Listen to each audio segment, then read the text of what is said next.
బ్రతికి ఉన్న నీకు వారు పాఠమే కాదా? ఈ జీవితం విలువైనది, నరులారా రండని సెలవైనది.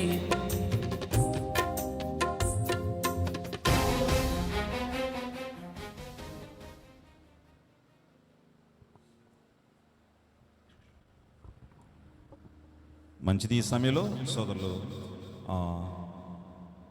పాకల నుంచి వచ్చినటువంటి దైవజనులు వచ్చి మరొక పాట పాడి దేవుని మహింపరచాలని వారిని ప్రేమతో కోరుతున్నాం. చార్లెస్ గారు రైతులు.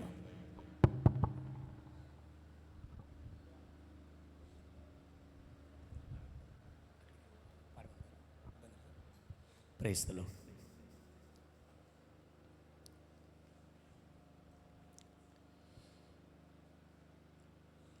ఒక పల్లవి ఒక చరణం పాడదాం. మనిషి బ్రతుకు రంగుల వలయం, ఆ బ్రతుకే క్షణభంగురం, మారాలి ప్రతి హృదయం, వెదకాలి క్రీస్తు మార్గం అని పాడుతూ ప్రభుని స్తుతిద్దాం.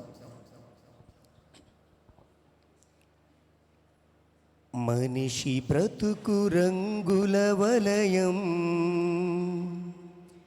ఆ బ్రతుకే క్షణభంగురం. మనిషి బ్రతుకు రంగుల వలయం, ఆ బ్రతుకే క్షణభంగురం. మారాలి ప్రతి హృదయం, వెదకాలి క్రీస్తు మార్గము. మారాలి ప్రతి హృదయం, వెదకాలి క్రీస్తు మార్గము. మనిషి బ్రతుకు రంగుల వలయం, ఆ బ్రతుకే క్షణభంగురం.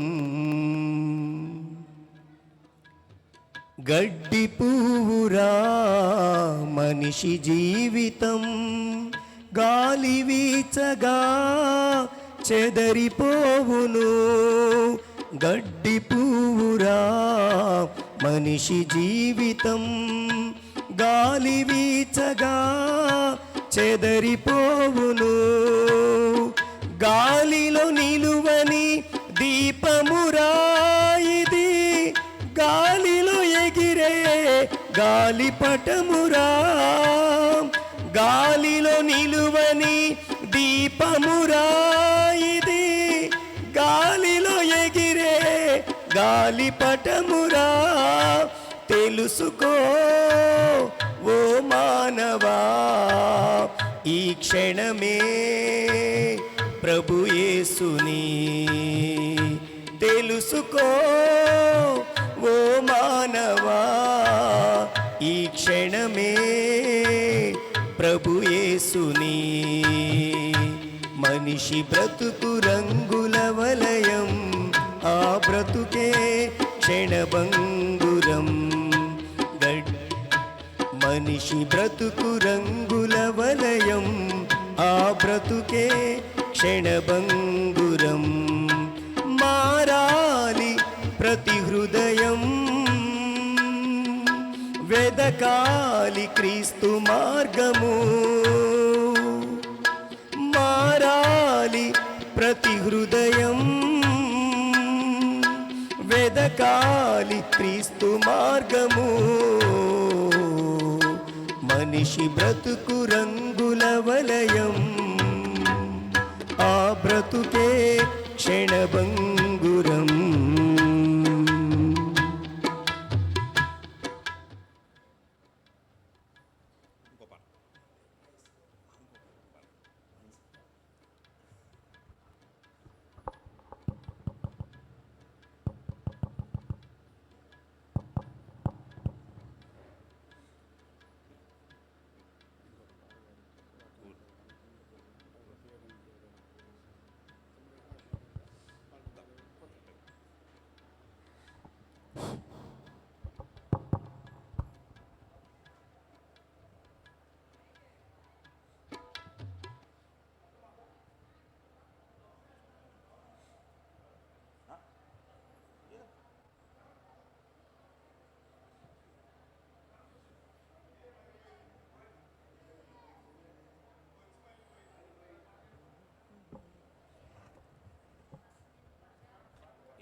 నాదు జీవమాయనే నా సమస్తం అనే పాట పాడుకుందాం.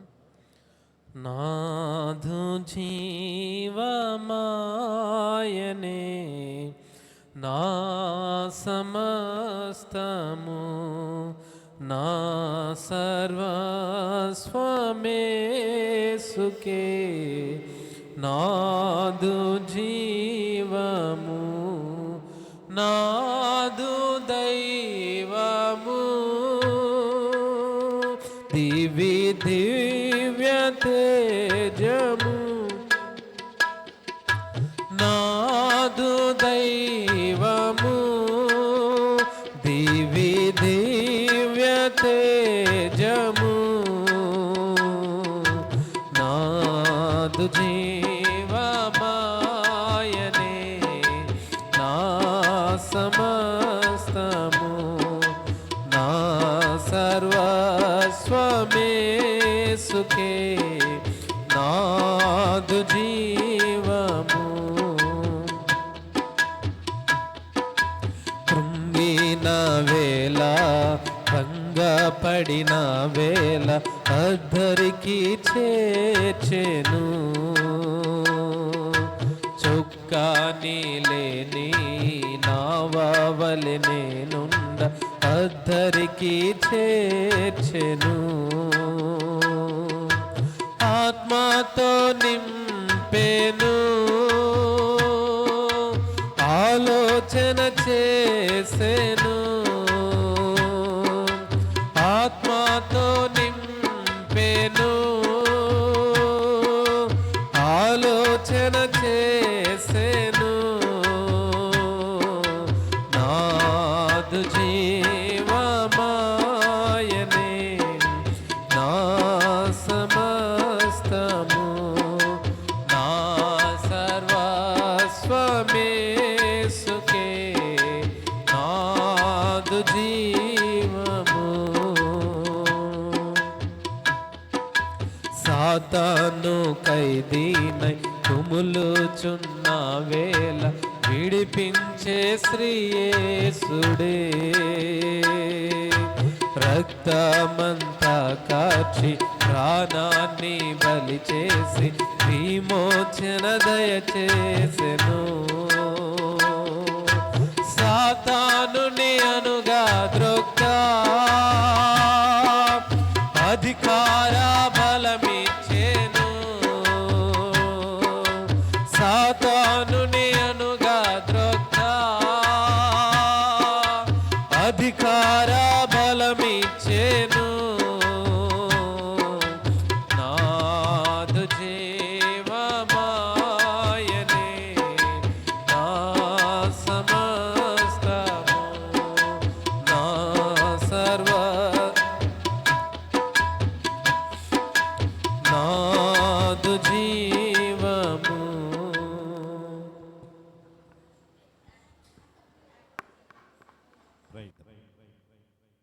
Praise the lord. ఈ సమయంలో మున్నూరు నుంచి వచ్చినటువంటి సహోదరి కుమారి గారు దైవజనరాలు కుమారి గారు మరొక పాట పాడి దేవుని మహింపరచాలని ప్రేమతో మనం చేస్తున్నాం.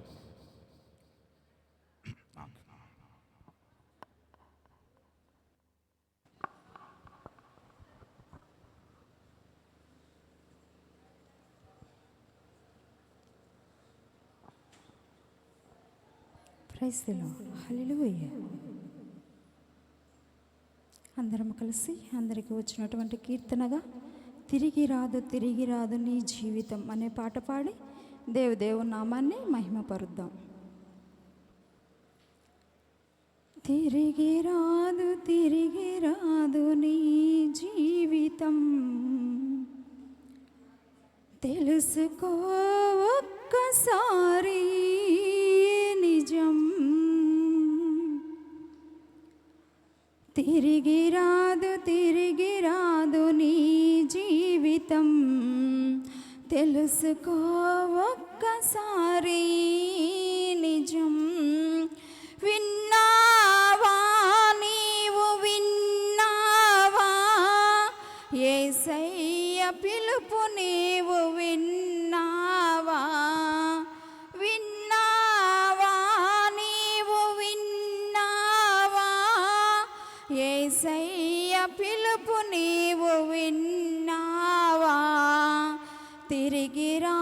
తిరిగి రాదు నీ జీవితం. తెలుసుకో ఒక్కసారి నిజం. అంతా నాదేనని అంటావు, ఏమీ లేకయ నీవు పోతావు.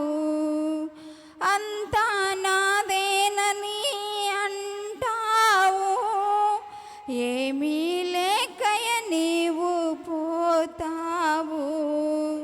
ఆ పోయేదెచటికో తెలుసుకో ఒకసారి. ఆ పోయేదెచటికో తెలుసుకో ఒకసారి. మోక్షమా నరకమా, పరలోకమా నిత్య నరకమా. మోక్షమా నరకమా, పరలోకమా నిత్య నరకమా. తిరిగి రాదు నీ జీవితం. తెలుసుకో ఒక్కసారి నిజం. తిరిగి రాదు నీ జీవితం. తెలుసుకో ఒక్కసారి నిజం. విన్నావా నీవు విన్నావా, యేసయ్య పిలుపు నీవు విన్నావా. విన్నావా నీవు విన్నావా, యేసయ్య పిలుపు నీవు విన్నావా. తిరిగి రాదు నీ జీవితం.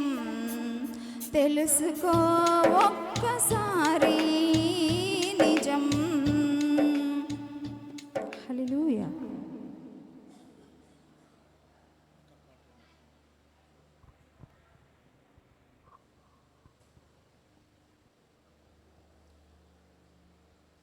ఒక మంచిది. ఈ సమయంలో వాతావరణము అననుకూలంగా ఉండటాన్ని బట్టి వాక్య సందేశంలోకి వెళ్దాం. అందరూ తల ఉంచినట్లయితే ప్రార్థన. మన మధ్యలో ఉన్నటువంటి దేవుని సేవకులు కిరణ్ గారు, మడనూరు ప్రాంతంలో దేవుని సేవ చేస్తున్నటువంటి దేవుని సేవకులు కిరణ్ గారు వచ్చి వాక్య సందేశ నిమిత్తము ప్రార్థించవలసిందిగా ప్రేమతో వారిని ఆహ్వానిస్తూ ఉన్నాం. తదుపరి వాక్య సందేశాన్ని అందించడానికి నా ఆహ్వానాన్ని మన్నించి మనము పిలవగానే అంగీకరించినటువంటి స్థానిక సంఘ కాపరి యోహానేసి ప్రార్థనా మందిర దేవుని సేవకులు శ్యామ్ గారు వాక్య సందేశాన్ని అందిస్తారు. ప్రార్థించుకుందాం.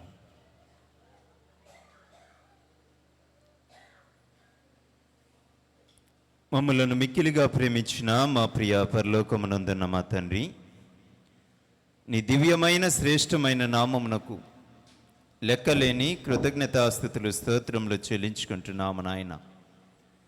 నీదు అనాది సంకల్పమును బట్టి ఈ రాత్రికాల సమయమందున ప్రియ తండ్రి గారైనటువంటి చినజాలరామయ్య గారిని జ్ఞాపకము చేసుకొనొచ్చు. ఈ రాత్రికాల సమయమందున ఈ కూడిక ఏర్పాటు చేసినటువంటి కుటుంబ సభ్యులను నీ మేలులతో తృప్తిపరచమని వేడుకుంటూ ఉన్నాము నాయన. నీ బిడ్డలకు కావలసినటువంటి నాయన రక్త సంబంధికులకు కావలసినటువంటి ఆదరణ కలగచేయమని వేడుకుంటూ ఉన్నాము తండ్రి. నిరీక్షణ లేని ఇతరుల వలె మీరు ఉండవద్దు అంటూ ఉన్నారు. కాబట్టి నాయన నిరీక్షణ కలిగి జీవించుటకు నీ సహాయంను దయచేయండి. నీతిమంతుని జ్ఞాపకము చేసుకుంటా ఎంతో ఆశీర్వాదకరమో అన్నారు. నీ లేఖన భాగమందు వెల్లడి చేర్చున్నటువంటి రీతిగా నాయన అటు ఆశీర్వాదమును ఈ కుటుంబ సభ్యులకు దయచేయమని, చేరువచ్చిన ప్రతి బిడ్డను కూడా మీరు దీవించి ఆశీర్వదించమని, ఈ సమయమందున నాయన వర్తమానమును అందించబోచు ఉంటుండగా నీ దాసుని నాయన నీ ఆత్మాభిషేకము చేత నింపి, అయ్యా ఇదిగో తండ్రి మాకు కావలసినటువంటి ఆత్మీయమైనటువంటి విలువైనటువంటి అద్భుతమైనటువంటి వర్తమానము అందించుటకు నీ సహాయంను దయచేయమని కోరుకుంటూ క్రీస్తు నామమున అడిగి వేడుకొనుచున్నాం మా పరమ తండ్రి, ఆమేన్. ప్రార్థించిన దేవుని సేవకులకు ప్రత్యేకమైన వందనాలు తెలియజేస్తూ ఈ సమయంలో వాక్య సందేశాన్ని అందించవలసిందిగా దేవుని సేవకులు శ్యామ గారిని ప్రేమతో ఆహ్వానిస్తూ ఉన్నాం.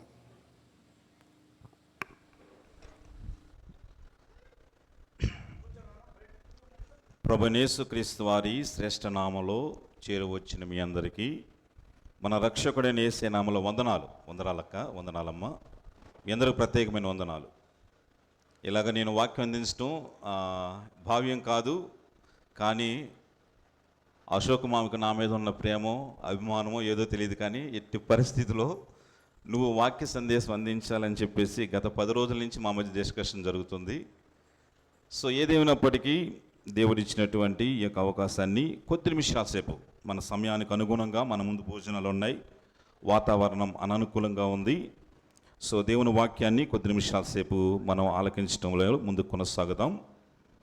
జాలరామావి గారిని కోల్పోయి ఈ కుటుంబం 1 సంవత్సరం అయింది.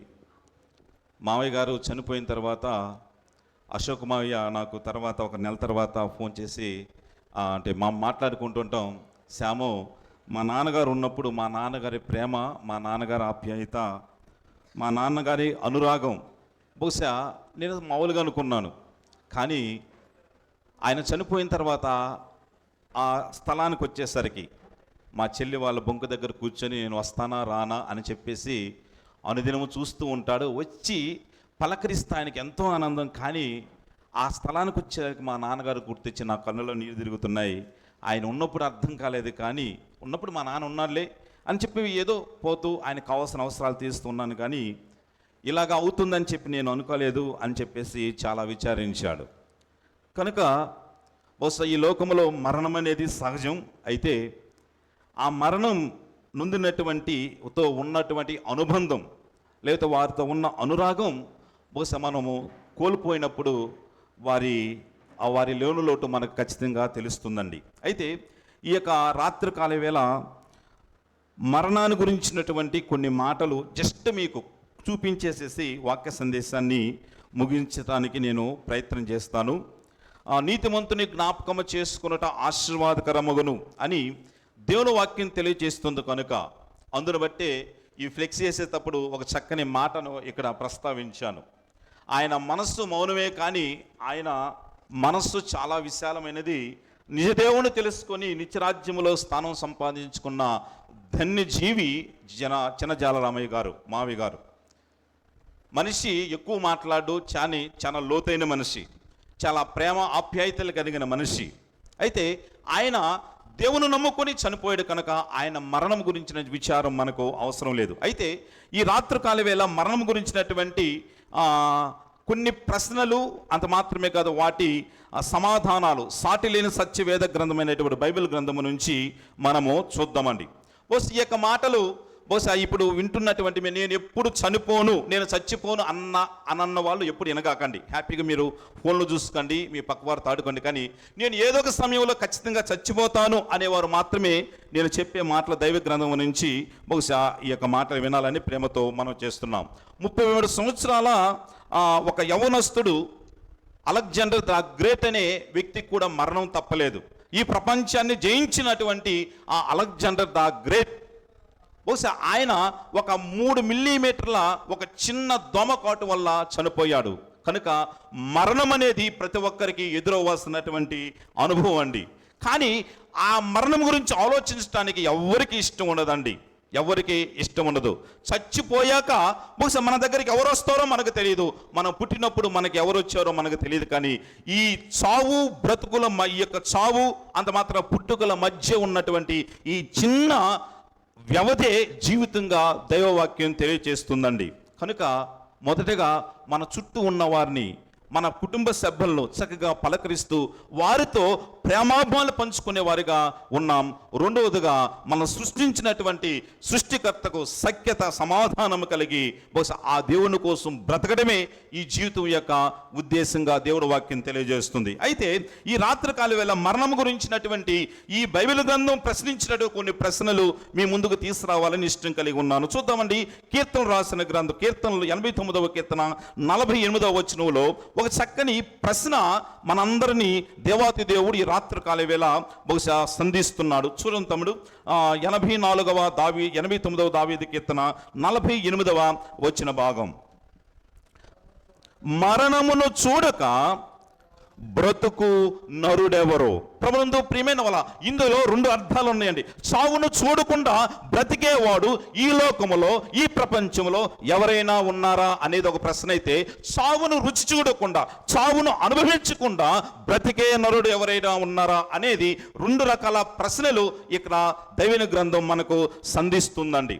బహుశా ఇక్కడ కూర్చున్న వారు ఢిల్లీని ఎవరు చూడలేదు. ఢిల్లీలో కొంతమంది చూశారు, కొంతమంది చూడలేదు. అమెరికాను కొంతమంది చూసి ఉండవచ్చు, చూడకపోవచ్చు. కానీ మరణాన్ని మాత్రం ప్రతి ఒక్కరు తప్పకుండా చూసి ఉంటారు, ఖచ్చితంగా చూడవలసినదేనండి. ప్రభునందు ప్రియమైన, అయితే బైబిల్ గ్రంథం వేసినటువంటి ఈ ప్రశ్నకు బైబిలే ఏం సమాధానం చెబుతుంది? రోమపత్రిక 5వ అధ్యాయం 12వ వచన భాగంలో మరణము అందరికీ సంప్రాప్తమొందుతుంది అని తెలియజేస్తుంది. ప్రభునందు ప్రియమైన వారరా, ఇక్కడ ఉన్న అందరం మరణము కింద ఉన్నటువంటి వారమే. మరణము ప్రతి ఒక్కరికి సంప్రాప్తిస్తుందండి. దైవ గ్రంథము చెబుతున్నటువంటి సత్యం అండి. బైబిల్ గ్రంథంలో హిజ్కియా అనే గొప్ప ఆయన ఒక రాజు ఉన్నాడండి. యెషయా ప్రవక్త మాట్లాడుతూ నువ్వు మరణమవుతున్నావు అని చెప్పేసి ఆ యొక్క వ్యక్తికి ఒక హెచ్చరిక చేస్తారు. ఇంగ్లీష్ బైబిల్లో you are going to die అని చెప్తున్నారు. నువ్వు చావటానికి వెళుతున్నారా బాబు అని చెప్తాడండి. అందును బట్టే బహుశా మనల్ని ఇంగ్లీష్లో ఏజ్ జరిగేటప్పుడు ఏం చేస్తారు? హౌ ఓల్డ్ ఆర్ యూ అని అంటారు. అనగా నువ్వు ఎంత పాత అయ్యావు, నువ్వు చావుకి ఎంత దగ్గరయ్యావనే అర్థం వస్తుందండి. కనుక ప్రభునందు ప్రియమైన వాళ్ళరా, మరణము చూడకుండా బ్రతికేవాడు ఎవరూ లేరు. ఎవరో బహుశా ఎప్పుడో ఒకప్పుడు ఏదో ఒక విధంగా తప్పకుండా మరణించవలసిందే. కనుక జాగ్రత్తతో, ఇది సంభవించక ముందే దాని గురించినటువంటి ఆలోచన ఇక్కడ కూర్చున్న మనకు, లేదా ఎక్కడైనా వింటున్నటువంటి వారికి కూడా ఈ సమయంలో దేవుడు తెలియచేస్తున్నారండి. కనుక ప్రభునందు ప్రియమైన వాళ్ళరా, మరణించినటువంటి మరణము కింద మనము బహుశా మరణం గురించి ఆలోచించవలసినటువంటి వారముగా ఉన్నామండి. అందుకే జీవితము మరణం మాట్లాడుకుంటున్నాయంట.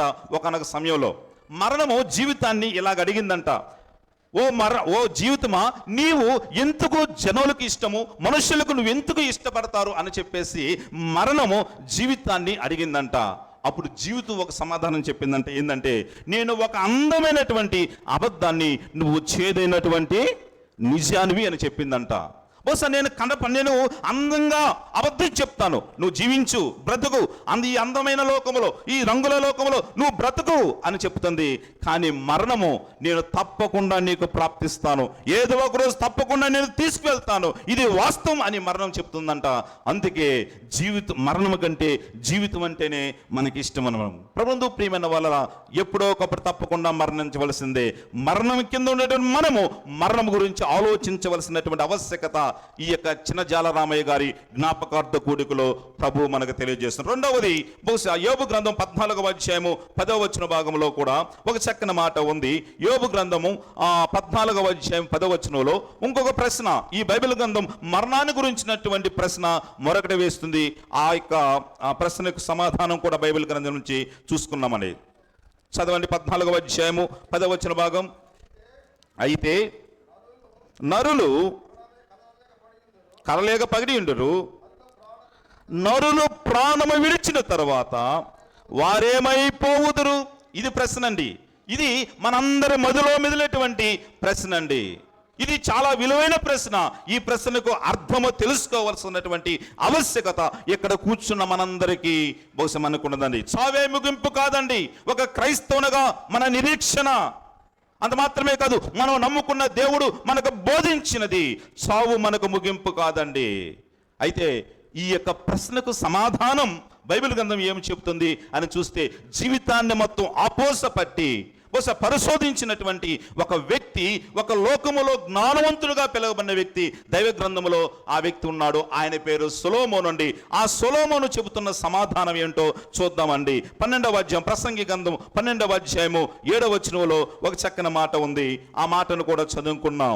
మన్ను భూమికి చేరుతుంది, ఆత్మ తాను దయచేసిన దేవుని యొద్దకు చేరుతుంది. ప్రభునందు ప్రియమైన సోదరులారా, ఇక్కడ ఒక విషయం మనం గుర్తుంచుకోవాలండి. మనం బ్రతికినంత కాలం మట్టి మన కాళ్ళ కింద ఉంటుంది. మనం చచ్చిపోయాక అదే మట్టి మన పైన కప్పుతారండి. ప్రభునందు ప్రియమైన సోదరులారా, ఇదే జీవితం అండి. ఈ జీవితం కోసం మనం ఏదేదో ఆలోచిస్తాం, ఏదేదో చేస్తాం, ఏదేదో చెందుతాం. బహుశా అది ఇది అని చెప్పేసి ఏదేదో సంపాదించుకోవటానికి ప్రయత్నిస్తూ నిజముగా సంపాదించుకోవాల్సినటువంటి, నిజముగా బ్రతకవలసినటువంటి యేసయ్య కోసం బ్రతకకుండా మన యొక్క జీవితాన్ని వ్యర్థం చేసుకుంటున్నాం. ఈ యొక్క నాగార్థ కూడికలో ఈ రాత్రికాల వేళ దేవుడు నీతో మాట్లాడుతున్నాడు. చచ్చిపోయాక మన్ననేది ఈ శరీరం మన్నైపోతుంది, ఆత్మ దేవుని యొద్దకు వెళుతుంది. అయితే ఆత్మ దేవుని యొద్దకు ఎందుకు వెళుతుందంటే అది తీర్పు పొందటానికి సిద్ధంగా ఉంది కనుక తీర్పు పొందటానికి బహుశా దేవుని యొద్దకు వెళుతుంది. నేను ముగించి ముందుకు వెళుతున్నానండి. ప్రభునందు ప్రియమైన వారరా, మూడవ ప్రశ్న యోబు గ్రంథం 14వ అధ్యాయము 14వ వచనంలో మరొక ప్రశ్న బహుశా ఇక్కడ ఉంది. ఆ ప్రశ్న ఏంటంటే, నేను త్వరగా చీయటానికి సమయం లేదు కనుక, మరణము తర్వాత నరులు బ్రతుకుదురా? ఇది కూడా ఒక మంచి ప్రశ్న అండి. ప్రభునందు ప్రియమైన వాళ్ళు, మరణము తర్వాత నరులు బ్రతుకుతారా? ఈ సమయంలో ప్రపంచంలో చాలా థియరీస్ ఉన్నాయండి. రెండవ జన్మండి, పునర్జన్మని చెప్పి, అదని చెప్పి, ఇదని చెప్పి ఏదేదో చెప్తున్నారు. అయితే మరణము తరువాత నరులు బ్రతుకుదురా? అయితే ఈ ప్రశ్నకు యేసుక్రీస్తు వారే చెప్పిన సమాధానాన్ని మనము బైబిల్ గ్రంథంలో చూడవచ్చు. ఎందుకంటే ఆయన జీవాధిపతి అండి, జీవాన్ని ఇచ్చినటువంటి జీవాధిపతి అండి.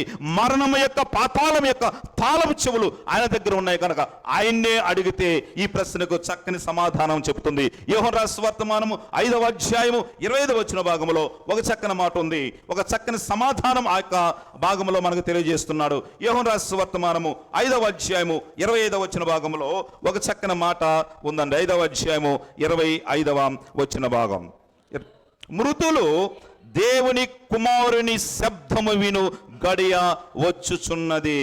ప్రభునందు ప్రియమైన వాళ్ళరా, మృతి చెందినా కూడా నువ్వు ఆయన శబ్దం వింటే, ఆయన ధ్వని వింటే తప్పకుండా ఆయనను రక్షించబడినటువంటి నువ్వు తప్పకుండా లేస్తావండి. ప్రియమైన సోదరుల, బైబిల్ గ్రంథంలో కూడా ఆయన శబ్దం విని చనిపోయి కూడా బ్రతికినటువంటి వారు మనకు 3 ఉదాహరణలుగా చెప్తున్నారండి. ఒక చిన్నది చనిపోయిందంట, వెంటనే యేసుక్రీస్తు వారు వచ్చి చిన్నదానా లమ్మన్న వెంటనే అంతకుముందు వారందరూ గుళ్ళుగా ఏడుస్తున్నారు. వాళ్ళ తండ్రి బహుశా గుండెలు బాదుకుంటూ అమ్మ చనిపోయావని చెప్పి ఏడుస్తూ ఉండవచ్చండి.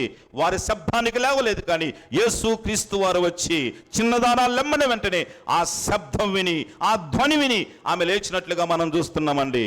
అంత మాత్రమే కాదు, చనిపోయి పాడి కట్టుకొని తీసుకువెళుతున్నాడు ఒక యవ్వనస్తున్నండి. ఆయన కూడా ఆ పాడి ముట్టగానే, యేసయ్య స్వరం వినగానే ఆయన లేచినట్లుగా మనకు చక్కని ఉదాహరణ కనిపిస్తుంది. అంత మాత్రమే కాదు, అప్పుడే చనిపోయిన యవ్వనస్తురాలను లేపాడు. కొన్ని చనిపోయి సమాధికి తీసుకెళ్తున్నటువంటి యవ్వనస్తుని లేపాడు. చనిపోయి 3 రోజులైనటువంటి లాజరు కూడా బహుశా దేవుని స్వరాన్ని విని తప్పకుండా లేచాడండి. కనుక ప్రభునందు ప్రేమైన వాళ్ళరా, ఆయన శబ్దం విన్న వారందరూ తప్పకుండా బ్రతుకుతారు. ప్రభునందు ప్రేమైన సోదరులారా, మనిషిని బ్రతికించే వారిని అడిగితే చెప్పే సమాధానం ఇదని దేవుని గ్రంథం తెలియజేస్తుంది. 4వ ప్రశ్న నేను ముగిస్తానండి. రోమపత్రిక 7వ అధ్యాయము 24వ వచనములో ఒక తత్వవేత్త, ఒక గొప్ప తాసు యూనివర్సిటీలో బహుశా అనేక డిగ్రీలు సంపాదించినటువంటి, నిష్ఠ కలిగినటువంటి, ఒక గొప్ప మతానికి, యూదా మతానికి చెందినటువంటి ఒక సౌలు అనే వ్యక్తి అడుగుతున్నటువంటి ప్రశ్న రోమపత్రిక 7వ అధ్యాయము 24వ వచన భాగంలో మనం చూస్తున్నామండి. రోమపత్రిక 7వ అధ్యాయం 24వ వచనంలో చదవండి తమ్ముడు. 7వ అధ్యాయం 24వ వచన భాగంలో, అయ్యో నేనెంత దౌర్భాగ్యుడను, ఇట్టి మరణమునకు లోనగు శరీరము నుండి నన్ను ఎవరు విడిపిస్తారు? ప్రభునందు ప్రియమైన వాళ్ళరా, ఈ మాట అన్నది సామాన్యమైన వ్యక్తి కాదండి. ఈయన గొప్ప డిగ్రీలు పొందిన వ్యక్తి, యూనివర్సిటీ నుంచి PhD పట్టా పొందిన వ్యక్తి, అంత గొప్ప వ్యక్తి అండి. అంత మాత్రమే కాదు, ఒక యూదా మతములో గొప్ప నిష్ఠ కలిగినటువంటి, ఆచార వ్యవహారాలు చూస్తే బహునిష్ఠ కలిగిన వ్యక్తి చెప్తున్నాడు, నేనెంత దౌర్భాగ్యులని, నేను ఎన్ని రోజులు జీవించినా, ఎంతకాలం బ్రతికినా, ఎన్ని అనుభవించినా, ఏది చేసినా, ఏది చెందినా తప్పకుండా ఈ శరీరం మరణానికి లోవలసినదే. ఈ మరణానికి లోనయ్యే శరీరం నుంచి నన్ను ఎవరు విడిపిస్తారు అని ఆ యొక్క వ్యక్తి అడుగుతున్నాడు. ఆ వ్యక్తికి సమాధానం దైవ గ్రంథంలో రోమాపత్రిక 8వ అధ్యాయము 2వ వచనంలో మనం చూసుకోవచ్చు. చదువు కల్పన 8వ అధ్యాయము 2వ వచన భాగంలో దానికి సమాధానం చెప్తున్నాడు. క్రీస్తు యేసునందు జీవమునిచ్చు ఆత్మ యొక్క నియమము పాప మరణముల నియమము నుండి నన్ను విడిపించెను. ఎవరు వినిపిస్తారంట? ప్రభునందు ప్రేమ మరణం కింద బ్రతికే మనందరికీ దేవుడిస్తున్నటువంటి ఒక ఊరట కలిగించే మాట ఏంటంటే, జీవమునిచ్చు ఆత్మ నియమము ద్వారా నీవు విడిపించబడతావు. జీవాధిపతి అయినటువంటి జీవాన్నిచ్చే యేసయ్య కోసం బ్రతికేటువంటి నియమ నిబంధనలు నిన్ను మరణము నుంచి, ఈ యొక్క శారీరక మరణము నుంచి తప్పించు, ఆత్మ సంబంధమైన మరణము నుంచి తప్పిస్తాయని ఈ సభలో మనతో మాట్లాడుతున్నాం. కనుక ఆ ఆత్మ సంబంధమైన నియమం కిందకి మనమందరము రావాలి. అంత మాత్రమే కాదు, ఆ నియమం కిందకు వచ్చినటువంటి మనము జాగ్రత్త కలిగి బతకాలి. ప్రియమైన సోదరులారా, అన్నీ బాగున్నప్పుడే, బహుశా అన్ని సౌకర్యంగా ఉన్నప్పుడే యేసు యొద్దకు రావాలి. తరుణమున్న సమయంలోనే యేసు యొద్దకు వస్తే తప్పకుండా ఆ నియమమే కిందకి వస్తాడు. అయితే ఆ నియమములో యేసయ్య రక్తం నిన్ను శుద్ధుడుగా చేస్తుందని దేవుడి వాక్యం తెలియజేస్తుంది. కనుక ప్రభునందు ప్రియమైన వాళ్ళరా, ఆ నియమం నుండి బహుశా నిన్ను శారీరక మరణం నుంచి, అందరూ చనిపోవలసిందే, ఆత్మ సంబంధమైన మరణం నుంచి తప్పిస్తుందండి. ఇప్పుడు ఒక 4 ప్రశ్నలు మనం చూసాం. 1, మరణము చూడక బ్రతుకు నేరెవరు? జవాబు ఎవరూ లేరు. ప్రాణం విడిచిన తర్వాత మనుషులు ఏమైనా అయిపోతారా అని అంటే దానికి జ్ఞాని అనే వ్యక్తి చెప్తున్నాడు, మన్ను మంటికి వెళుతుంది, ఆత్మ తాను దయచేసిన దేవుని ఎద్దకు వెళ్తుంది, తీర్పు ఉంది, తీర్పు కోసం. మరణమైన తర్వాత మనుషులు మరలా బ్రతుకుతురా అని చెప్పేసి మరొక మారు ప్రశ్నిస్తున్నాడు.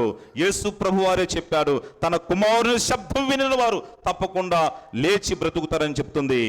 4వది, ఈ భయంకరమైన మరణం నుంచి ఎవరు నిర్పిస్తారు అని చెప్పే ప్రశ్నకు తత్వవేత్త అనేటువంటి బహుశా ఆ వ్యక్తికి దేవుడిచ్చిన సమాధానం, దేవునితో సమాధానం పొంది ఆత్మ సంబంధమైన నియమం కిందకి నీవు వస్తే తప్పకుండా నీవు బతుకుతావని చెప్తున్నాడు. అయితే 5వది చివరి ప్రశ్న చూసి నేను ముగిస్తాను. లూకాసు వర్తమానము 23వ అధ్యాయము 40వ వచనంలో బహుశా ఒక చక్కని ప్రశ్న ఉంది. ఆ యొక్క విషయాన్ని మనం చూసుకున్నాం. లూకాసు వర్తమానము 23వ అధ్యాయము 40వ వచన భాగంలో ఒక మాట ఉంది, చదవండి. అయితే 2వ వాడు వానిని గద్దించి, నీవు అదే శిక్షా విధిలో ఉన్నావు కనుక దేవునికి భయపడవా? ప్రభునందు ప్రియమైన వాళ్ళ 5వ ప్రశ్న, ఇక్కడ కూర్చున్న మనందరికీ కూడా ప్రశ్న, నీవు దేవునికి భయపడవా? అన్నీ నావే, అన్నీ నాదే, నా జీవితం, నా బ్రతుకు, నా ఉద్యోగం, నా యొక్క ధనం అని చెప్పేసి బ్రతుకుతున్నటువంటి నీతో దేవుడు మాట్లాడుతున్నాడు. నీవు దేవుడికి భయపడవా? ప్రభునందు ప్రియమైన వల్ల నువ్వు దేవుడికి భయపడితే ఈ లోకంలో దేనికి భయపడవని దేవుడు వాక్యం తెలియజేస్తుందండి. ప్రభునందు నువ్వు దేవుడికి భయపడితే నువ్వు పవిత్రంగా జీవిస్తావు. నువ్వు దేవుడికి భయపడితే ఆ నిత్యరాజ్యం కోసం ఎదురు చూస్తావు. అంత మాత్రమే కాదు, నువ్వు దేవుడికి భయపడితే విశ్వాసంలో జారిపోయేవాడిగా ఉండవు. అంత మాత్రమే కాదు, నువ్వు దేవుడికి భయపడితే ఆయన ఇచ్చే మారు మనస్సును పొంది రక్షణ పొందుకునేవాడిగా ఉంటావు. ఎప్పుడైతే దేవుని భయం మన మనసులో ఉండదో ప్రభునందు ప్రియమైన వాళ్ళరా, నీలో పాపపు స్వభావం ఉంటుందని దేవుడు వాక్యం తెలియజేస్తుంది. అందుకే యేసుక్రీస్తు వారు ఈ లోకానికి వచ్చి మనందరి కోసం చనిపోయి ఆత్మ సంబంధమైన నియమం కిందకి మనల్ని తీసుకువచ్చారండి. ప్రియమైన సోదరులారా, ప్రియమైన సోదరి, ఈ మావయ్య గారు ప్రభువును నిర్దించాడు. ఆయన తప్పకుండా ఆ యొక్క పరమపురిలో తక్కువ దేవునితో ఆనందిస్తున్నాడు ప్రభునందు. అయితే ఆయన మరణించిన దినం మనకు 5 ప్రశ్నలు వేస్తుండగా ఈ యొక్క చివరి ప్రశ్నకు నీ సమాధానం ఏమిటి? సిలువలో కొద్ది నిమిషాల సేపు చనిపోతున్నాడు. ఆ యొక్క వ్యక్తిని ఏం అడగాలండి? అయ్యా, నీకు మరణం అంటే భయం లేదా అని చెప్పి అడగాలి. కానీ అక్కడ ఏమడుగుతున్నాడు? దేవునికి భయపడవా అని అంటున్నాడు. ప్రియమైన సోదరులరా, ప్రియమైన సోదరి, ఈ రాత్రికాలం దేవుడు నీతో మాట్లాడుతున్నాడు. ఒక చక్కని స్వార్థగా నీతో మాట్లాడుతున్నాడు. ఇంకా దేవుడి కోసం బ్రతకకుండా నీ జీవితాన్ని ఎంతకాలం దేవుని వ్యతిరేకంగా బ్రతుకుతావు. బాప్తిసం తీసుకున్నావు, మారు మనసు పొందావు, అంత మాత్రమే కాదు, పాటలు పాడుతున్నావు, అది చేస్తున్నావు, ఇది చేస్తున్నావు, అన్ని కానుకలు ఇస్తున్నావు. కానీ ఇంకా దేవునికి భయపడక నీ జీవితంలో ఇంకా పాపకార్యాలు ఉన్నాయో ఈ సమయంలో దేవునితో మాట్లాడుతుండగా దేవుడికి భయపడి ప్రభుందు ఈ పాప సంబంధమైన నియమము నుంచి రక్షించబడాలని, ఆ దేవుని రాజ్యానికి నువ్వు నేను సిద్ధపడాలని ఈ సల ప్రభు మనతో మాట్లాడుతుండగా ఈ మాటలను బట్టి మనము దేవుడి వాక్యాన్ని మన మనసులో ఉంచుకొని బహుశా మనము దేవునికి భయపడి ముందు కొనసాగుదాం. దేవుడి వాక్యాన్ని మన కోసం దీవించునుగాక. అందరు తల వంచండి, కళ్ళు మూసుకునండి. ఒక చిన్న ప్రార్థన చేసి అశోమావి గారి సమయాన్ని అప్పగిద్దాం. మహాగరుడా, మహోన్నతుడా, సర్వోన్నతుడా, సర్వాధికారి, నీ శ్రేష్ఠ నామానికి వందనాలయ్యా. చాలా చక్కని మాటలతోటి మమ్మల్ని బలపరిచారు. మరణం మమ్మల్ని భయపెడుతుంది, మరణం మమ్మల్ని విచార పెడుతుంది. అయితే మరణమైన తర్వాత మేము బ్రతుకుతామని, నీ శబ్దం వినేవారిగా ఉంటామని.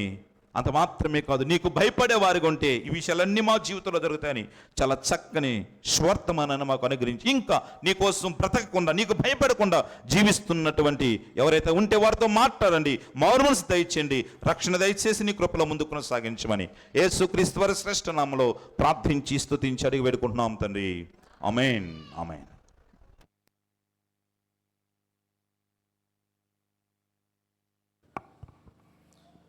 చక్కని వాక్య సందేశాన్ని అందించిన దేవుని సేవకులు శ్యామ్ గారికి నా ప్రత్యేకమైన వందనాలు తెలియచేస్తూ ఉన్నాను. మంచిది, ఈ సమయంలో ముగింపు చేసుకొని మనము భోజనములకి వెళ్దాము. అందుకన్నా ముందుగా ముగింపు ప్రార్థన చేయవలసిందిగా దేవుని సేవకులను ఆదరణకరంగా 2 మాటలు చూయించి ప్రార్థించవలసిందిగా ఆదిమూర్తి మామయ్యను ప్రేమతో ఆహ్వానిస్తూ, అందుకన్నా ముందుగా చిన్న మాటలు చెప్పేసి నా మాటల్ని ముగిస్తాను. ఒక మాటలో చెప్పాలంటే, నేను ఏమై ఉన్నానో అది మా నాన్న వల్లే అని చెప్పగలను. సమయం లేదు కానీ వాతావరణం అననుకూలంగా ఉంది కనుక ఇంకా ఏదైనా సమయం ఎక్కువైతే భోజనాలు మిగులుతాయన్న ఒక ఉద్దేశంతో ముగిస్తున్నాను. కానీ నేనేమై ఉన్నాను, మా నాన్నకి అక్షరం ముక్క తెలియదు. మా అమ్మ కన్నా కొద్ది గొప్ప తెలుసు కానీ మా నాన్నకు తెలియదు. ఆయనకు తెలియకుండానే నన్ను పెద్ద పనులు చేర్పించాడు. ఆయనకు తెలియకుండానే నన్ను చక్కగా చదివించుకున్నాడు. ఆయనకు తెలియకుండానే ఒక చక్కని ఆలోచన. అందరిలాగా మా నాన్న పని పంపించలేదు. అందరిలాగా వీడిని చదివించేది ఎందుకులే, వీడిని బేల్దారి పని పంపిస్తే 4 రూపాయలు వస్తాయి అని అనుకోలేదు. చక్కగా చదివించాడు. నన్నే కాదు, మా అక్కని మా చెల్లిని కూడా చదివించాడు. ఆయనకున్న దానిలోనే మా అమ్మ కష్టపడి, మా నాన్న కష్టపడి మమ్మల్ని ఒక ప్రయోజకులను చేశాడు. శ్యామ్ చెప్పినట్టు అందరిలాగానే ఆయన ఉన్నప్పుడు నాకు ఆ విలువ తెలియలేదు. కానీ ఉన్నప్పుడు అలా కాదులే నాన్న అని అరిసి అయిపోయిన తర్వాత ఇప్పుడు ఆ లేనప్పుడు తెలుస్తుంది. కానీ ప్రయోజనం అయితే లేదక. ఏదేమైనా మా నాన్న, నేను చెప్పగలను, మా నాన్న నన్ను చూసిన దానికంటే నేను మా నాన్న తక్కువగానే చూశాను. ఏదేమైనా దేవుడి యొక్క కృపను బట్టి మా నాన్న ఒక 12 సంవత్సరాల ముందే వెళ్ళాల్సినాడు. అప్పుడే హాస్పిటల్కి వెళ్ళి చూయించుకొని ఎప్పుడు చెప్పేవాడిని, నాన్న ఆ నిమ్స్ హాస్పిటల్ హైదరాబాద్కి పోయినప్పుడే 2011లో అప్పుడే చనిపోయావు అనుకున్నాను నాన్న. దేవుడు నీకు 14-15 సంవత్సరాల ఆయుష్నిచ్చాడని ఎప్పుడు అనుకుంటూ ఉండేవాళ్ళం. ఏదేమైనా అంత త్వరగా పోవటము నాకు చాలా బాధాకరమే.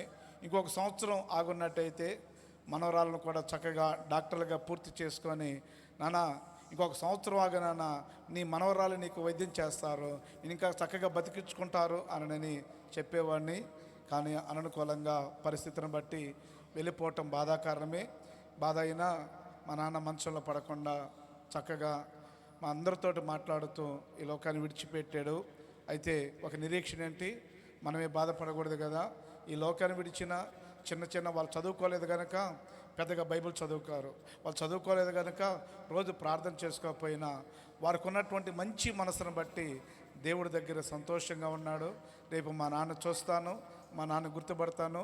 కాబట్టి మా నాన్న లేనటువంటి లోటును తీరుస్తూ సంవత్సరం పాటు దేవుడు కృప చూపించాడు.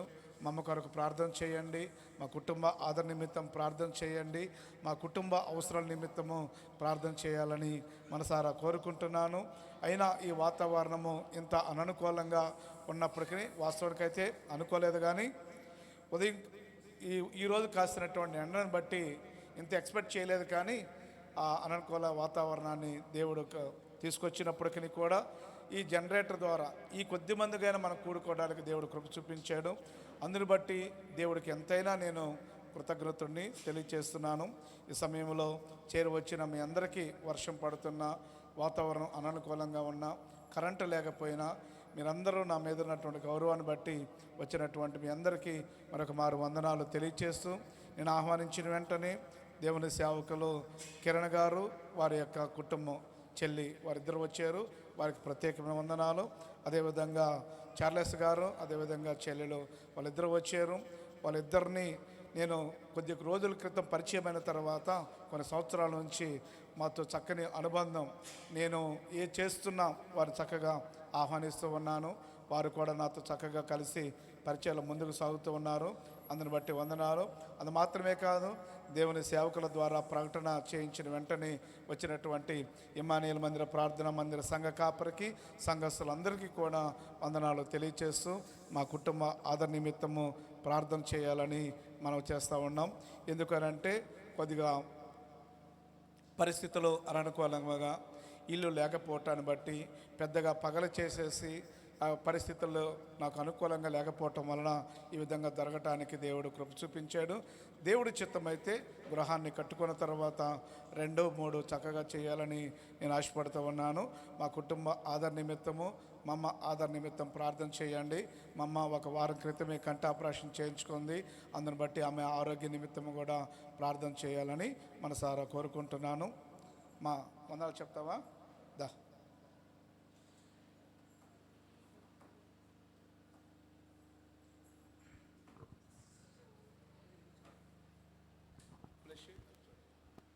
మీ అందరికీ వందనాలు. ఆయన నాతో మాట్లాడుతూనే స్నానం చెయ్యి ఆనందం అంటానే ఉన్నాను. నేను బాత్రూమ్ పోయించినాక నేను స్నానం చేసినాక అప్పుడు తింటాను అంటున్నానే ఉన్నాడు. మా పెద్దమ్మాయి వచ్చి మాట్లాడుతుంది, నాన్న అనంతరం పోదామా టంకులు పోదామా అంటూనే ఉన్నాడు. మా పెద్దమ్మాయితో కూకుని మాట్లాడుతూనే ఉన్నాడు. ఎట్ట అన్నాడు తల, అమ్మ నానేందుకు తల వాళ్ళు ఏడేసి చెప్పిన అమ్మ ఎట్టుకట్టు పండేసింది. ఇక నా చూపు లేదు, మాట లేదు. ఇక నా కోడలు వచ్చి అంత తట్టిప్పేసి చేసిన అక్కడ ఏం లేదు. ఇక హాస్పిటల్ వేసిపోతే పోయాడు. నీకేమే నేను పోతే కొడుకు చూస్తాడు, కూతుళ్ళు ఉన్నారు, మీ తమ్ముళ్ళు ఉన్నారు, అందరూ చూస్తారని నీకేమే అంటానే ఉన్నాడు. ఆయన నా చేత చేయించుకోకుండానే నేను ఆయన బిడ్డల చేత కూడా కష్టపడకుండా ఆయన గుండా మేమందరం కష్టపడకుండా ఆయనతో ఇసుకించుకోకుండా దేవుడు క్షేమంగా పిలుచుకున్నాడు. మీకు అందరికి వందనాలు. మా కుటుంబం కొరకు, మా గృహం కొరకు నిత్యం ప్రార్థన చేయమని మీ అందరినీ వేడుకుంటున్నాను. వందనాలు అందరికీ.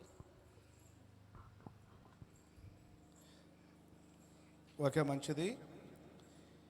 ఈ సమయంలో మా నాన్నగారు 2011లో చెప్పడానికి కాదు కానీ టెంట కొట్టేయమని చెప్పాడట, తీసుకొస్తున్నారట, శవం బయలుదేరిందని కూడా చెప్పారు 2011లో. 2024 వరకు దాదాపు 14 సంవత్సరాలు ఇస్కియాకి 15 ఇచ్చినట్టుగా ఇచ్చాడు. అంత ఆయుష్ను పొందటానికి నాకన్నా నా భార్య సంపూర్ణ ఫలితం. మీకు ఒక మాట చెప్పనా, 3వ నెల గర్భంతో ఉన్నప్పుడు మా నాన్నని నిమ్స్ హాస్పిటల్ చూపించడానికి రేయి బొగలు కింద పడుకొని కొంత ఇబ్బందికరమైన పరిస్థితుల్లో 7వ నెలలోనే నా కుమారుడు పుట్టి చనిపోయాడు. అమ్మాయిని నేను రాకూడదన్నా కానీ లేదే మా నాన్న కోసం నువ్వు రావాలి అని చెప్పినప్పుడు అంత త్యాగం చేసింది. ఎప్పుడు చెప్పేది, అరే నువ్వు కాదురా నన్ను బతికిచ్చింది, మా కోడలు బతికిచ్చింది, మా అమ్మాయి బతికిచ్చింది అని ఆ సందర్భంగా ఆ సంపూర్ణ వచ్చి కొద్ది మాటలు తెలియచేయవలసిందిగా ప్రేమతో ఆహ్వానిస్తూ ఉన్నాను.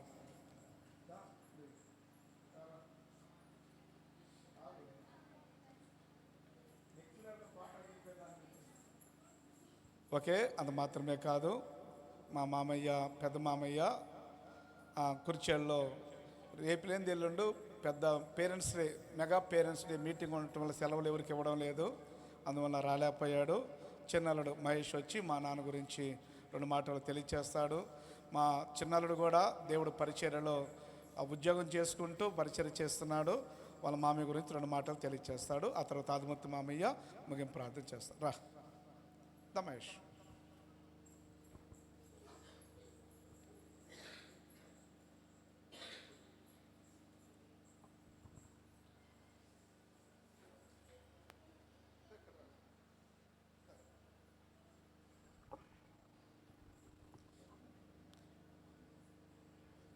ఈరోజు మా మామయ్య గారి మెడసల చిన్నజామరావు గారి జ్ఞాపకార్థ కూడికి ఇచ్చేసిన మీ అందరికీ కూడా మన ప్రభును రక్షకుడైన యేసుక్రీస్తు నామంలో నా హృదయపూర్వకమైన వందనాలు తెలియజేస్తున్నాను.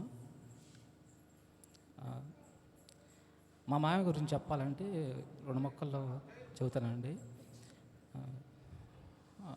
నాకు చిన్నతనంలోనే మా తండ్రి గారు చనిపోయాడు. నాకు దాదాపు 5 సంవత్సరాలు ఉన్నప్పుడు. మా నాన్నగారు ఎలా ఉంటారో నాకు తెలియదు, కానీ నాకు వివాహమైన తర్వాత కూడా మరి తల్లిదండ్రులు లేని లోటుని మా మామయ్య గారి ద్వారా నేను పొందుకోగలిగాను. మా తండ్రి ప్రేమను మా మామయ్య గారి ద్వారా నేను పొందుకోగలిగాను బాగా నమ్ముతాను. ఎందుకంటే తల్లిదండ్రులు చూపే ప్రేమ వేరు, బిడ్డల పట్ల వాళ్ళు చూపే శ్రద్ధ కానీ ఇవన్నీ కూడా మా మామయ్యని చూసినప్పుడు నాకు చాలా బాగా అనిపించింది. మా మామయ్య గారిని చూసినప్పుడు ఆయన నా పట్ల చూపిన ప్రేమ కానీ మా పిల్లలను చూసే విధానం కానీ అన్నిటినీ కూడా మరి ఆయన చూపిన ఆ ప్రేమను బట్టి నేను ఎప్పుడు కూడా నా జీవితంలో ఆయన్ని మర్చిపోలేను అని మీ ముందు నేను సగర్వంగా తెలియజేస్తున్నాను. మరి ఈ అవకాశాన్ని ఇచ్చిన మరి పెద్దలకు నాకు హృదయపూర్వకమైన వందనాలు.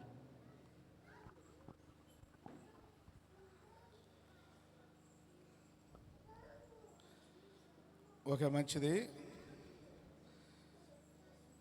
మా మహేషు, సునీత. మా సునీత కాదు కానీ మహేష్కి నేను ఎంతైనా కృతజ్ఞతుడిని. మా నాన్న ఎక్కువ కాలము అక్కడ ఉండటానికి మహేష్ యొక్క మంచితనమే కారణము. మా అమ్మకి నాకు ఎప్పుడు ఈ విషయంలో గొడవ. అమ్మా నాన్న వస్తారు, 4 రోజులు ఉంటారు, 5వ రోజు నుంచి మేము వెళ్తామంటారు. ఎందుకు మా అనంటే ఇక నాన్నకు కుదరదులే, అక్కడ పోతే బాగుంటుందిలే, ఇదే గోల. సరే మీరు పొండని చెప్పేసేది తగాద. ఆ విధంగా ఎక్కువ కాలం శంకరపాలెంలో ఉండటానికి చెప్పాడు కదా మహేష్, వాళ్ళ నాన్న లేకపోయినా నాన్నగా అయ్యా అల్లుడు మంచోడయ్యా, అవసరమైతేనే మాట్లాడతాడు, బాగా చూసుకుంటాడు అని చెబుతూ వెంకటపాలెంలో ఎక్కువ కాలం ఉండటానికి 2014 నుంచి ఎక్కువ కాలం ఉండటానికి దేవుడు సహాయం చేస్తూ వచ్చాడు. అందుని బట్టి మా మహేష్కి ప్రత్యేకమైన వందనాలు తెలియచేస్తూ ఉన్నాను. ఈ సమయంలో ముగింపు మరియు ఆశీర్వాదము అందించవలసిందిగా మామయ్యను ఆహ్వానిస్తూ ఉన్నాం.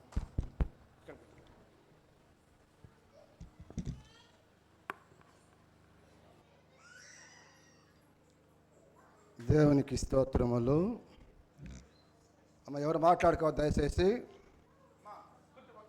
ఒక 2 నిమిషాలు మౌనంగా ఉండి దేవుని సన్నిధిలో ప్రభువుకు మనము మహిమకరంగా గౌరవంగా ఉండాలి. సినజాల రామయ్య గారు ఆయన చిన్నప్పటి నుంచి కూడా ఒక క్రమశిక్షణ కలిగిన వ్యక్తిగా మనం చూడవచ్చు. ఇంకా ప్రభువులో విశ్వాసం ఉంచి ఆయన మారు మనసు మరి బాప్తీసం గొప్ప రక్షణ పొందిన తర్వాత ఇంకా భక్తిగా ఉన్నాడు. ఆయన మనకు కనిపించినప్పుడు ఎవరినైనా సరే గౌరవంగా అయ్యా వందనాలే అంటాడు. ఎవరికైనా సరే అదే మాట వాడతాడు, అయ్యా వందనాలు. చాలా దూరం గుండి కూడా అదే మాట ఆయన వాడతాడు సినజాల గారు. కాబట్టి ఆయన లోటు ఎంతైనా పిల్లలకి భార్యకు అది తీరని లోటుగా ఉంటూ ఉంది. కాబట్టి ఆ లోటు తీర్చేది దేవుడే. కానీ మనం ఈ సందర్భాన్ని బట్టి ఒక మాట జ్ఞాపకం చేసుకోవచ్చు. చాలామంది చనిపోయిన తర్వాత చనిపోకముందు అనే మాట ఏంటంటే, నేను దేవుని దగ్గరికి వెళతాను, నేను దేవుడి దగ్గర ఉంటాను అని బ్రతికున్న వాళ్ళు అంటారు. పోయిన వాళ్ళు ఆయన దేవుని దగ్గర ఉన్నాడు, ఆయన సంతోషంగా ఉన్నాడు అని పోయిన వాళ్ళ గురించి ఉన్న వాళ్ళ వాడే పదం అది. వాళ్ళ బాధలన్నీ తీరి దేవుడి దగ్గరికి వెళ్ళాడు అంటారు. తర్వాత ఒక బ్రతికున్న వాళ్ళు ప్రభువుని నమ్ముకుంటే నేను దేవుని దగ్గర వెళతాను ఉంటాను అంటారు. ఒక మాట చదువుకుని మన కుటుంబ ఆదరణ కూడా ప్రార్థన చేసుకుందాం. కీర్తనలు 90వ కీర్తన మొదటి వచనం చాలు. కీర్తనలు 90 కీర్తనలు 90 మొదటి వచనంలో దీన్ని మనం అర్థం చేసుకోవచ్చు. ప్రభువా, తరతరముల నుండి మాకు నివాస స్థలము, అంతే చాలు. ప్రభువా, తరతరములు మాకు నివాస స్థలము నీవే. కాబట్టి మనము వెళ్ళినా, ఒకవేళ బ్రతికి వెళ్ళినా మనకి నివాస స్థలం ఏదంటున్నాడో ఆయనే అంటున్నాడు. కాబట్టి ఇది ఒక సందర్భాన్ని చిన్న మాట మనకు గుర్తు చేస్తాను. మోషే ఇశ్రాయేలు ప్రజలు ఎడారిలో తిరుగుతూ గుడారాలలో నివసిస్తూ ఉన్నారు. వారిది కాని ఒక దేశాన్ని విడిచి తాము ఇంకా స్వంతం చేసుకొని మరో దేశానికి బయలుదేరారు. భూమిపై వారు బాటసారుల్లా, యాత్రికుల్లాగా, పరదేశుల్లాగా ఉన్నారు. అయితే ప్రియులారా, వారి స్థిరమైన శాశ్వతమైన నివాస స్థలము ఒకటి ఉంది. అది సాక్షాత్తు యెహోవా దేవుడే అనే మాట మీకు గుర్తు చేస్తూ ఉన్నా. మనం ఈ లోకంలో పరదేశులము, యాత్రికులమై ఉన్నాము, బాటసారులమై ఉన్నాము. ఇంకో మాట మనం జ్ఞాపం చేసుకోవాలంటే మన పుట్టిన దగ్గర నుంచి కూడా మన బ్రతుకు దినాలు లెక్క పెట్టుకోవాలంట. కీర్తన గ్రంథంలో ఆ మాట ఉంది, ఆ బ్రతుకు దినములన్నీ కూడా నేను లెక్క పెట్టుకోవాలంటాడు. చూడండి 12వ వచనం అంటాడు, కీర్తన 90, 12వ వచనము. మాకు జ్ఞాన హృదయం కలిగినట్లుగా చేయము, మా దినములు లెక్కించుడుగా. మాకు మానవుడు బ్రతుకు లెక్కించుకునే రోజులే, ఇది శాశ్వతమైనది కాదు మనకి. కాబట్టి మనం పుట్టినప్పుడే మన జనాలన్నీ కూడా ఎన్ని జనాలు బ్రతకాలో దేవుని గ్రంథములో లిఖితములైనట్లుగా మనము చూస్తాము. కాబట్టి ప్రభునందు ప్రియమైన సోదరుడు సహోదరి, ఈ రాత్రికాల సమయంలో మిడిచల చిరంజాలరామయ్య గారు ఎక్కడున్నాడో దేవుని దగ్గర ఉన్నట్లుగా ఈ లేఖనాన్ని మనము జ్ఞాపకం చేసుకోవచ్చు. 90వ కీర్తన 1వ వచనములో, ప్రభువా తరతరములుండి మాకు నివాస స్థలము, పుట్టినా పుట్టకపోయినా ఈ లోకాన్ని విడిసిన మన నివాస స్థలము యెహోవా దేవుడే. ప్రార్థన చేసుకుందాం. మహాపరిశుద్ధుడు, మా ప్రియ పరలోకపు తండ్రి, కృపా కనికరం కలిగిన జీవము కలిగిన మా దేవ, మా ప్రభువా, ప్రేమ గల దేవుడా, పరిశుద్ధమైన ఘనమైన ఉన్నతమైన నామంలో మా హృదయపూర్వకమైన కృతజ్ఞత ఆస్తుతులు చెల్లించుకొనిచున్నాము తండ్రి. ఈ రాత్రికాలపు సమయంలో ఇంతవరకు కూడా నీ సన్నిధి, నీ సహవాసము, నీ ఆత్మని వాక్యం మాకు తోడుగా ఉంచారు. ఆత్మ సంబంధం నడిపింపుతో కార్యం చేస్తూ ఉన్నారు. నీకు మహిమ చెల్లిస్తున్నాం. ప్రార్థించిన బిడ్డలను నేను స్తుతించి ఘనపరిచిన పిల్లలందరినీ కూడా మీరు దీవించండి. వర్తమానం మీ దాసులు శాబాబు గారిని బట్టి స్తుతిస్తున్నాము నాయన. ఈ దినం ప్రభువా, మీ దాసుని ద్వారా మాట్లాడిన ప్రతి మాట కూడా కుటుంబానికి చేరి వచ్చిన మా అందరికీ కూడా ఆదరణకరంగా ఉండడానికి సహాయం చేయండి. ఆదరణకర్తమైన ఆత్మదేవుడా, నువ్వు ఆదరించే దేవుడవు, బలపరిచే దేవుడవు, ధైర్యపరిచే దేవుడవు, కన్నీరు తుడిసే దేవుడవు అయ్యా. నీకు స్తుతి స్తుతి స్తోత్రములు కృతజ్ఞతలు చెల్లిస్తున్నా. ప్రభువా, తరతరములు మాకు నివాస స్థలము నీవే. నీవు మనుషులు మంటుగా మార్చుస్తున్నావు, నరులారా తిరిగి నన్ను సెలవిస్తూ ఉన్నావు. కాబట్టి ఈ లోకాన్ని విడిచిన వారికి, బ్రతుకున్న వారికి కూడా మాకు తరతరములు నివాస స్థలం అనేటువంటి దేవుడు నీవే ప్రభువా. అందుని బట్టి కృతజ్ఞత చెల్లిస్తున్నాం. మిడిసల చిరంజాలరామయ్య గారు శాశ్వతమైన నివాస స్థలము నీవే కనుక అయ్యా, నీ దగ్గర నీ నివాసములో, స్థిరమైనటువంటి నివాసములో నెమ్మది కలిగి ఉన్నాడు ప్రభువా. ఎంతగానో ప్రభువా ఆరోగ్యంగా ఉన్నాడు. ఎంతగానో ప్రభువా ఆ దుఃఖాన్ని, వేదనన్నీ కూడా తీసివేసుకొని ప్రశాంతంగా విశ్రాంతిలో చిరంజాలరామయ్య గారి నివాసములు నీ దగ్గర ఉన్నాడు. అందుని బట్టి కృతజ్ఞత చెల్లిస్తున్నాం. విడిచిన కుటుంబం ప్రభువా, మరి భార్య పద్మక కొరకు ప్రార్థన చేస్తున్నాం. కుమారుడు అశోక్ కొరకు, అయా మరి సంపూర్ణమ కొరకు, వారి కుమార్తెల కొరకు, అల్లుళ్ళ పిల్లలందరూ కూడా ప్రార్థన చేస్తున్నాం. చిరంజాలరామయ్య గారి రక్త సంబంధం అందరూ కూడా ప్రార్థన చేస్తుండగా నీ వాక్యము ద్వారా ఆదరించండి, ధైర్యపరచండి, బలపరిచి వారి కన్నీరు చూడమని ప్రార్థన చేస్తున్నాం ప్రభువా. మా గొప్ప దేవుడు మహాగరుడానికి స్తోత్రం. దూర ప్రాంతాల నుంచి ప్రభువా అనేక మంది నీ సేవకులు, నీ పిల్లలు వచ్చిన్నారు ప్రభువా. వారందరినీ కూడా క్షేమకరంగా దీవించండి. తిరిగి ప్రయాణాలు మీరు తోడుగా క్షేమం దయచేయమని ప్రార్థన చేస్తున్నాను తండ్రి. ఈ రాత్రికాల సమయంలో చేరి వచ్చిన ప్రతి ఒక్కరి చిన్న పిల్లలు, యవనస్తులు, వృద్ధులందరూ మీరు జ్ఞాపకం చేసుకొని ఆధ్యాత్మికంగా దీవించి ఆశీర్వించండి తండ్రి. నీకు స్తోత్రం.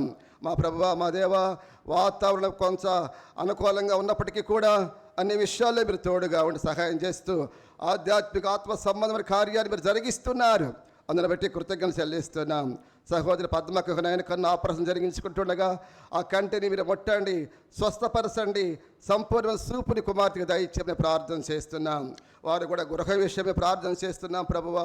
వారికి అనంతపురం గ్రామంలో ఒక గృహం కావాలి. ఇష్టమైతే ప్రభువా ఆ ఆలోచన నీ మార్గంలో నడిపించి ఈ గ్రామంలో, స్థానిక గ్రామంలో వారికి ఒక గృహాన్ని మీరు దయచేయమని ప్రార్థన చేస్తున్నాను తండ్రి. అందుని బట్టి కృతజ్ఞత చెల్లిస్తున్నా. వారి ఉద్యోగాలను దీవించండి. పిల్లల చదువుల్లో కూడా మీరు దీవెనకరంగా ఆశీర్వాదం ఇచ్చామని ప్రార్థన చేస్తున్నా. ముందున్న సమయం అంతా కూడా నీకు మహిమకరంగాను మా అందరికీ కూడా మేలుకరంగా ఉండటానికి ఆత్మ సంబంధమైన నడిపింపుతో జరిగించి మీరు మహిమ పొందమని, చేరి వచ్చిన ప్రతి ఒక్కరిని, తలలో ఉంచిన ప్రతి ఒక్కరిని మీరు జ్ఞాపకం చేసుకొని దీవించి ఆశీర్వించమని మహిమ నీకే చెల్లించుకునిస్తూ నీ ప్రియకుమారుడు మా ప్రభువు రక్షకుడు యేసుక్రీస్తు ప్రభు వారి పరిశుద్ధమైన మహోన్నతమైన నామములో స్తుతించి ప్రార్థించుకునిచున్నాము పరమ తండ్రి. ఆమేన్. ఆమేన్. అందరూ తల వంచండి.